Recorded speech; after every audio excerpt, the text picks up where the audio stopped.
നമ്മളിപ്പോൾ യാത്ര തുടങ്ങിയിട്ട് ഏകദേശം 5 മണിക്കൂറോളായി. ഓക്കെ, അപ്പോൾ അത്യാവശ്യം നല്ല ലോങ്ങാണ്, നല്ല ലോങ് കിട്ടിയിട്ടുള്ളത്. അപ്പോൾ പിന്നെ നമുക്ക് പിന്നെ ഇങ്ങോട്ട് എത്താൻ ഇനിയും സമയമുണ്ട്. അപ്പോൾ നമ്മളിങ്ങനെ വരുന്നിടത്തൊക്കെ ഇറങ്ങിയിട്ടാണ് വരുന്നത്. അപ്പം എന്തായാലും നമുക്ക് പോവാം. ഓക്കെ, സൂപ്പർ വ്യൂ ആണ്, എന്തായാലും ഒരു രക്ഷയില്ലാത്ത. അപ്പോൾ നമുക്ക് ഇന്ന് സ്റ്റേ ഉള്ളത് ഏകദേശം ഒരു 400 കിലോമീറ്റർ കഴിഞ്ഞിട്ടുള്ള സ്ഥലത്താണ് നമുക്ക് ഇന്ന് സ്റ്റേ ഉള്ളത്. അതുകൊണ്ട് തന്നെ ഇപ്പോൾ ഏകദേശം ഇപ്പോൾ 5 മണിക്കൂറോളം നമ്മൾ പിന്നിട്ട് യാത്ര ഇനിയും ഉണ്ട്. ഇനി കാരണം വെച്ചാൽ നമ്മൾ നിർത്തിയിട്ടാണ് വരുന്നത്. പല സ്ഥലത്തുള്ള കാഴ്ചകളൊക്കെ കണ്ട് മെല്ലെ വരുന്നത്. അതുകൊണ്ട് തന്നെ ഇപ്പോൾ നമ്മളവിടെ എത്താൻ ഒരുപാട് സമയം ഇനി എടുക്കും. ഏകദേശം ഒരു 2-3 മണിക്കൂറിൻ്റെ മേലെ ഇനിയും യാത്ര ഉണ്ട് നമുക്ക്.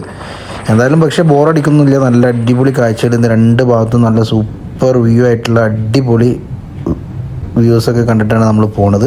അപ്പോൾ നമ്മൾ കാണുന്ന ഈ ഒരു റെയിൽവേ ഉണ്ടല്ലോ, അത് നേരെ ചൈനയിലേക്ക് പോണ ട്രാക്കാണിത്. അപ്പോൾ നമുക്കിനി ഒരുപാട് യാത്ര ചെയ്യാനുണ്ട്.